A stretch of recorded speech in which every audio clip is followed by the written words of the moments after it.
Well, I have been doing this. I've been looking at listening tools, social media monitoring tools, analytics, pretty much everything that's involved in trying to understand what's going on in the social web. And the short answer is it's a huge mess. It's a huge mess. Is this on? It's on, but close enough. Okay, sorry. Closer. That's much better. It's a huge mess. And it's a huge mess not because the tools aren't good, because many of the tools are phenomenal. It's a huge mess because the business processes and the understanding of what to do with that listening is incredibly nascent. And so, what I'm seeing a lot right now is that there are context issues. In other words, what signal to me may be noise to you. There are time issues. There are issues of place, issues of department, issues of business strategy, all of which influence what you end up doing with that information. And so what's missing to me in this environment today is some kind of architecture for what to do with business listening. And right now, it's focused on marketing, it's starting to move out to support, but it's still very, very early days. All right, and this question is for you, Jody, and then Tim, I'd love for you to sort of complete the thought. With this rise of social media, I guess a lot of this really depends on where it starts within the organization. We've seen it start within marketing, we've seen it start within customer service, we've seen it start within communications, and it lives in that particular department for the time being. I guess a couple of questions. One is, where do you think, Jody, it belongs? And where do you see it evolving or touching Tim over time? So, just to take a step back, what we're seeing is that the world is evolving from a social graph to an interest graph. Wait, that's a question I have. Don't get too far ahead. I'm just kidding, please continue. And the reason this is important is because you're asking me a question in the context of business. Where are people engaging in business? And I think it all started with fans and friends. And that was hard for business to get their hands around because a few years ago they didn't have many fans and friends. And what we've done over the last few years is we've helped businesses build the audience, but we really think that consumers are now moving to a place where they're not waking up on Sunday morning and wanting to see the camping shots of all their friends. What they're waking up on Sunday morning is they're thinking about Super Bowl or a brand that they want to go shopping for, or something that's much more to do with their day-to-day life. And they want to see what their friends are saying, but more importantly, they want to see what people with authority and people who have a lot of conversations around that topic are saying. And that's much more encompassed in an interest graph. So we're saying to businesses that this has become a major new channel for them. And they need to be focusing on actually providing that interest graph information to consumers. And what's very exciting for me is that, and I say this to my kids, what turns me on is that this is the first time, I think, in human history that we have something that is actually catalyzing our generous side. And our generous side is about sharing. And like when we connect computers in a network, the network is more intelligent. When we connect people with social networking, then the overall network becomes more intelligent. So what we say for business is, hey guys, this is all about interest graph, and Google told people to search, and now we're going to teach them to build interest graphs. So maybe a little contrarian here, maybe address a little bit your question, which was who should be paying attention. And I would say, first off, everyone should be paying attention. Not the marketing department, not some monitoring group. The essence of what was fresh and empowering about internet conversations was that they really were conversations. And the theses that were laid out in the ClueTrain Manifesto are as real today in the era of all these professional tools for monitoring people's interests as they were back in the beginning. Great companies have every person listening. And there's a great example of this when I was talking with someone who'd been at Amazon.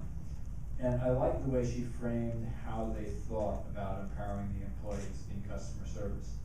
She said, we imagined, what would Jeff do if he were listening to this customer service call? And so they empowered the customer service people, to say, whoa, this is a bad problem. We're going to pull this product. For example, the person gave an example of a table always arrives scratched. So they go, okay, the ordinary customer service person can do what Jeff would do. Go, sounds like there's something wrong here. This thing always arrives damaged. It's always screwed up. We've got to pull it until we figure it out.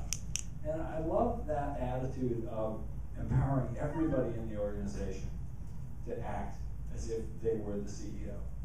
Now, obviously, in so much of corporate America, that is not the case. Where we have, the guys at the top who are so isolated. They talk about glass ceiling. Forget the glass ceiling. These guys are in a glass bubble. And, we really have to break that bubble. And we need to get the voices of customers touching everybody in the organization. So what I find exciting about these tools is that they're available for everyone to be a better listener. Well said. How many people in the room are familiar with the term interest graph? You just heard Jody say you're all familiar with it now. You don't know what it means by it. I guess the Jedi mind trick did not work. But to help out, basically, how many are familiar with the social graph? All right, good. All right, so the social graph are the individuals we're connected to within any given network or across multiple networks, right? But the interest graph, or the setting of this conversation, are within those networks or outside of those networks, the individuals that you're connected to based on shared interest. And depending on that interest, you will find that those networks, if you were to visualize them, look different with some overlap, but they're quite distinct. So that way, for the rest of the conversation, it'll make a little bit more sense. Can I just add to that, Brian? Please. If we said we wanted to build an interest graph around O'Reilly, what we would do is we'd find the last 100,000 mentions of O'Reilly, and then we would look through that list, work out all the names of the people who were in that list, and we'd say, who has the most number of friends who's talking about O'Reilly? That then becomes the O'Reilly interest graph, because we end up with a list of people who actually are related to the champion at the top of that list that's talking about O'Reilly. And that then can be done by community or location. And that becomes then very interesting.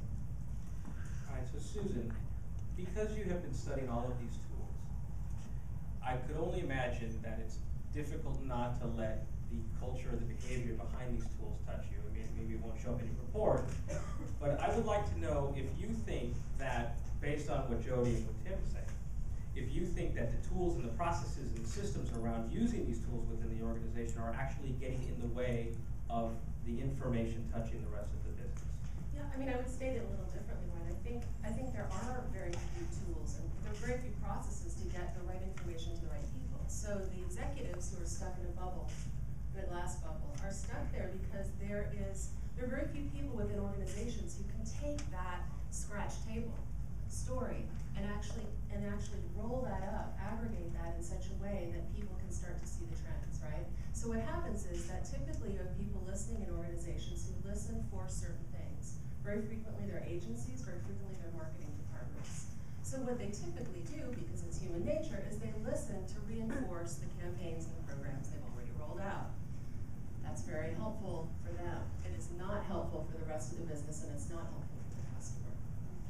All right, so let's start to take a little bit of what listening is and maybe talk a little bit about what it should be, right? Because I'm pretty sure that if we were all to compare notes in terms of our listening templates, they would pretty much look the same. We have mentions, we have sort of mentions against competitors for that share of voice. We might even have a sophisticated process where we're looking at the share of conversation, where we're looking at the greater market of discussions. We might even get fancy and sort of throw a little sentiment in there. But a lot of this has to do with intelligence, because you left out the interest graph. Because I think that what Jody intuited, and that I think is a really important thing about People Browser, is the mapping from topics to people. And I think that's the really different thing here. It's not just sort of listening to all of these conversations and saying, oh, I'm tracking this topic. It's I'm tracking this topic and I'm identifying and clustering and finding how to build a relationship with the people who also care about that topic. Well, you're exactly right, Tim. Thank you. But the point was, first, that we're still at the basics. And this is from listening to collective intelligence. and you're exactly right, and I promise we're going to get there, and that's where we're going to climax. That sounded very sexual, sorry. DJ, can we get a little Marvin Gaye? I heard it through the grapevine. Ooh. Jody, we actually go back to almost the beginning of People Browser. We've learned quite a lot together. Where do you go from that, by the way? I'm just working on it. Transitions. Could you share a couple of stories? Because I know them, but I'd love the audience to hear a little bit about when you've come in to do some listening and some intelligent listening for organizations. What kinds of scenarios or anecdotes have you found where you share insights that the brand was surprised to hear about their consumer? Okay, well, I'm not going to give you any names. No need. Come on. Actually, I have to say that I'm quite relieved that I'm no longer being challenged about whether Twitter is a fad or not. I have to tell Definitely you. a fad. What's that? Definitely a fad. Yeah, definitely a fad. Definitely not a fad. Even a year ago in New York, I was doing a big brand presentation, and I had to spend 10 minutes convincing executives a year ago that Twitter was not a fad. Anyway, it seems that everyone has swallowed on it now. The thing that I think that we see most is that the brands have no idea where they sit relative to their competition with sentiment.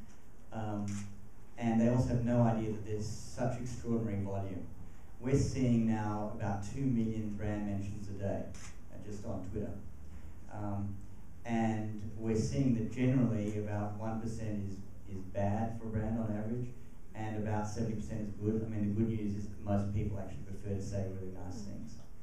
So, you know, that's one big thing, I guess, is they don't quite understand their relative position. And we had a meeting just last week with a big Silicon Valley brand, and we showed how their product rated against their competitors.